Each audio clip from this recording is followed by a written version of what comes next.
I think this idea of loving yourself is a cultural obsession that has no basis in reality. Here's the challenge. When you're born, what do you got to do to be loved? Nothing. Because your mother's on drugs, natural drugs, oxytocin. So you look like a lizard and she thinks you're beautiful. Right? You know, you're fat, you shit all over, you throw up, and you're still beautiful, right? For a while, you're unconditionally loved. And thank God, we wouldn't have survived otherwise. You know, I love women so much. I have so much respect for women, even more so going through birth again. No man will ever fully appreciate what a woman does or what a baby demands of a mother if you're breastfeeding and the energy and the no sleep. I mean, it's amazing what women do in our lives. But the point is, in the beginning, you gotta do nothing. And then the oxytocin wears off, and suddenly you do the same, scream or yell, throw your food, and now you get yelled at or hit, or the worst one of all, you get ignored. And then fear enters your body. And then the rest of your life, you're looking for, how can I get this unconditional love? And I remember in the beginning asking myself, because I studied all animals and what the level of dependency they have. And human beings have the longest period of dependency for survival of any creature other than other primates. Whales will be dependent for a year, birds for a few weeks, and boom, get your ass out there and fly. It's a different world. We have this long dependency. It's just the nature of how we are. And then I thought to myself, so why don't we just have unconditional love all the time? And I think my answer is because then you never grow or give anything to life. You think everything is about you. And unfortunately, there are a large population of kids that were raised in a generation of parents that were helicopter parents that thought everything should be about the child, and they wonder why they're selfish today. Or why they, don't seem to have great relationships where you got to be with somebody else, you got to put somebody else ahead of you. That's what love is. Love is putting somebody else ahead of yourself. Loving yourself usually comes for most human beings by starting to have a value and just appreciating people, not because of what they do, not because of what they have, just because you feel their essence. And it's easier to do that with somebody you love than it's with yourself, but when you start to with somebody else and you're not judging, you're truly loving them, then it's much more natural because you're already doing the loving. You're not getting it from somewhere else. Someone may say something, look at you a certain way as a trigger, but all love is self-love. This bullshit, I don't love myself. If you've ever been someone who felt loved, you loved yourself. They didn't love you. They said something, they did something with their eyes, and you used that as a trigger to release love inside of you. But loving yourself every moment, all the time, is not the secret to success. Having appreciation for yourself is different than constantly loving. Now, in the Bible, it says, love thy neighbor as thyself. So I think it's a worthy goal and it's useful, but most people are obsessed with it. And I think, get on about living a life that's meaningful and you'll love yourself. As long as you focus on you, you're not going to love you. Because the human brain is always looking for what's wrong, what to protect, what needs to be changed. It's a survival instinct. And so it's looking for things to fight or flight or try to freeze or pretend you're not there about yourself. But when you're in a bit of service, when you're trying to serve something more than yourself, that's when the higher part of your consciousness is there. That's when your heart is flowing. And when you're doing that, you're not thinking about you, and therefore you feel love. And I can tell you my own experience, no one else have to earn love with me, but my strategy has been, I got to earn my own love, right? I got to be worthy of my own love. I don't do that to somebody else. How do you do that? Well, by helping millions of people for 44 years, now I'm finally at the stage where, I fucking love myself. I'm out there, I enjoy myself, I appreciate it. But along the way, I've always earned it. Now, I don't think that's necessarily healthy or not, but I like what it's done with me. If I know people that just think they're God's gift to creation, and they don't add any value to any other human being, and they're assholes to be around. They love themselves. So I would challenge that whole belief system. I'd say it's appreciating yourself. It's loving the people around you. And the more you can unconditionally love others, the more you'll unconditionally love yourself. But trying to start with yourself when you're not doing with others, forget it. It'll never happen. One of my favorite protocols is the daily nature walk. I love walking in the woods. I often listen to audiobooks in the woods. I call it reading while walking. Reading while walking. So I go to this place. It's sort of my creative forest. There's not a lot of people in there, and I walk for 1 hour. I breathe in the air. I look at the lush scenery. I listen to a different audiobook. It's almost like a walking meditation as well. Sometimes I don't listen to an audiobook, and I just walk, and I touch the earth. It's almost like I'm thanking the earth, connecting with the soil. Yes, I'm wearing shoes. I don't want to get too esoteric here, but there's a lot of really good research saying if you want to boost your immune system, You want to boost your happiness. You want to release serotonin and dopamine. You want to release the fear hormone called cortisol. Walk in nature. And so when I walk, I connect with nature. Happiness is one of the most studied areas of human endeavor in the history of the world. I mean, when you look at psychology and you look at philosophy, this is all I've been talking about for literally centuries. It's unbelievable. So we figured out the basics of happiness. It's that sometimes common sense isn't common practice. So people struggle for no reason. I mean, look at what we know about happiness. We know basically happiness usually comes from an orientation towards the world in which we look at the past, the present, and the future in specific ways. We often tend to look at the past with gratitude and with fond recollection. Even if there were struggles, challenges, suffering, turmoil, we find our places in the past and we feel a sense of acceptance about the past. It happened. It's good. All things were as they were, and today they are as they shall be. And it's being okay with whatever the past is, finding a peace, an acceptance, and a gratitude there allows us to be a little more free in the present. And being in the present, what makes us happy? Being engaged in whatever we are really doing. I mean, really engaged in it, mentally engaged in what we are doing each day. Where we're challenging ourselves just a little bit, where we're finding something we're passionate about, interested in, and challenging ourselves to bring our full conscious presence to the moment, to develop awareness, right? Almost all spiritual sort of texts and teachers and trainers are always trying to help people become just more present in the moment, more accepting of the world as it is, but here. The power of now stuff, right? It's like, get here, be engaged, be present with the moment. And then with the future, it's all about anticipating with excitement what's to come in the future. Even if the future is scary, even if there's still going to be hardship, because there will be, even if there's going to be struggle, yep, there will be too.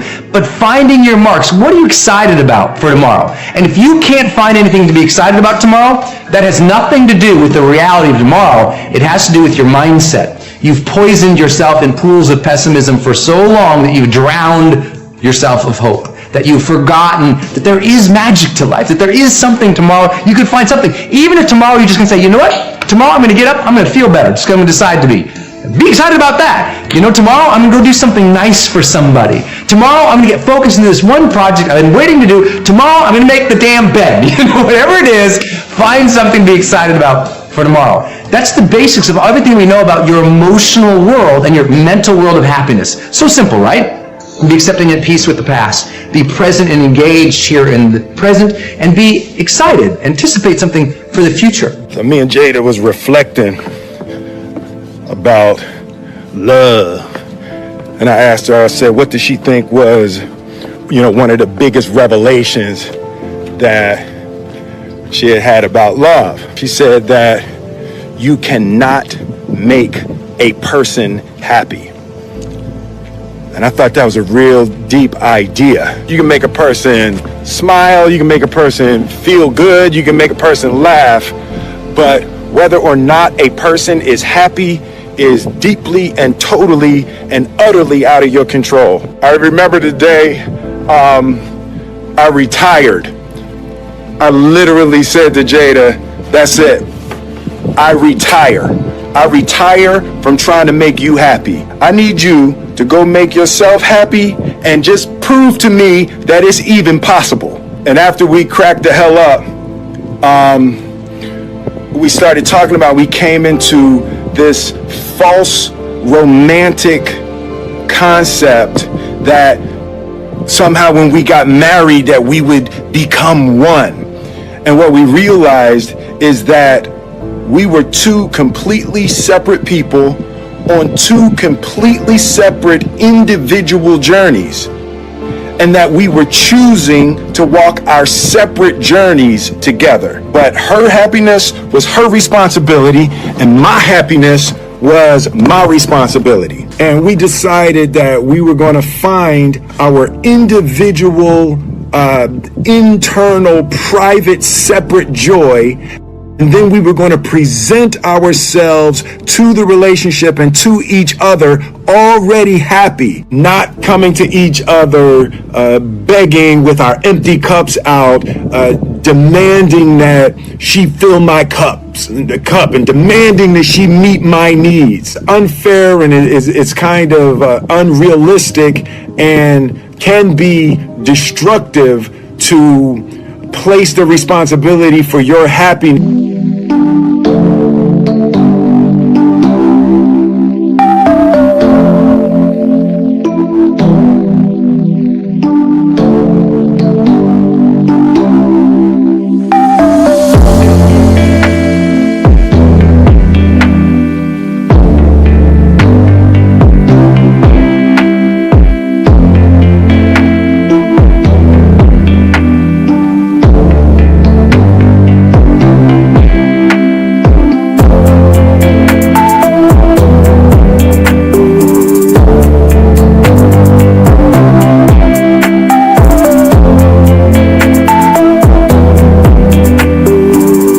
On anybody other than yourself. I have a philosophy about long-term relationships that isn't discussed very often. So for those of my friends that are in one that's, I don't know how long, but for some people long-term's a year, right? But for those of us that are in long-term relationships, I get asked often on shows, hey, what are one of the keys that I would not normally hear about that create a relationship that is still doing what you said earlier, which is so wonderful, where there really is this observation, there's separation, there's growth happening.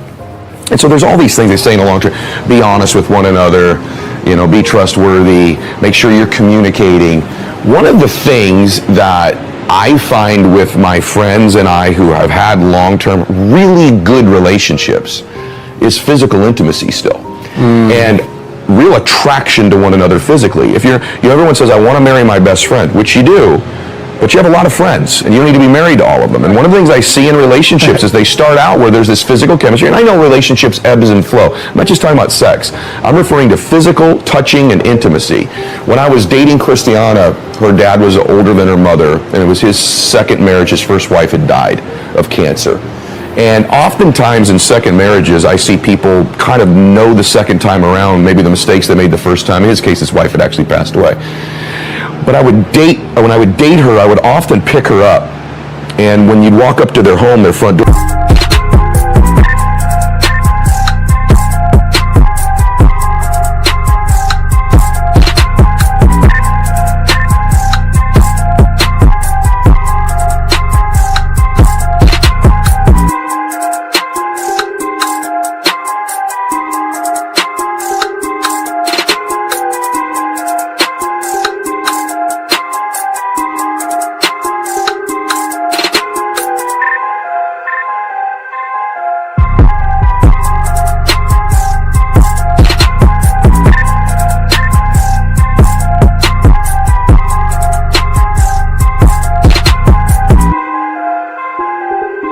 when I knocked to come get her, you could see into their living room.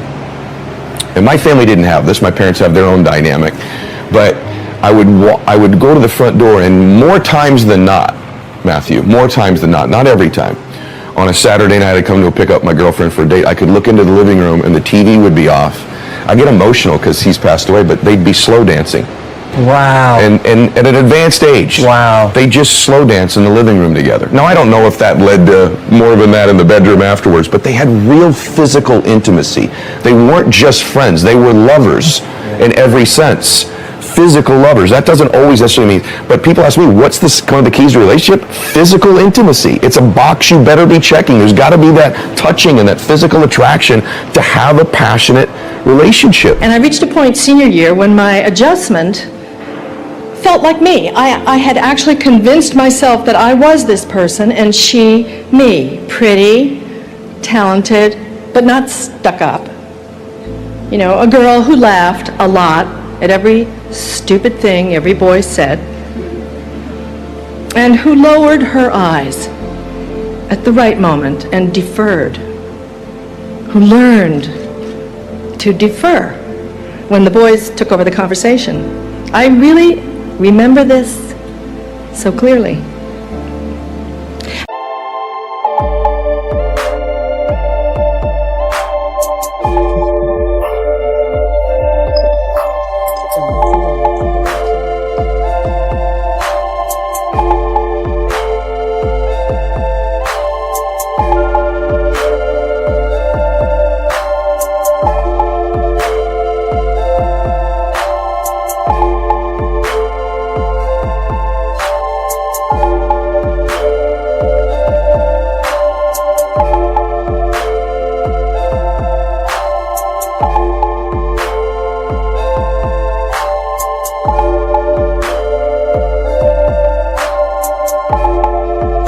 And I could tell it was working. I was much less annoying to the guys than I had been.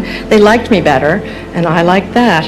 This was conscious, but it was at the same time motivated and fully felt. This was real acting. I got to Vassar, which 43 years ago was a single-sex institution, like all the colleges in what they called the Seven Sisters, the female Ivy League. And I made some very quick but lifelong and challenging friends. And with their help, outside of any competition for boys, my brain woke up.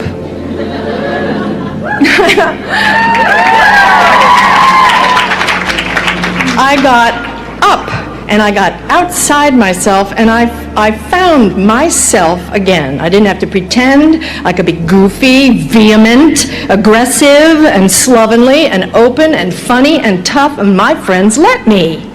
I didn't wash my hair for 3 weeks once. They accepted me like the Velveteen Rabbit.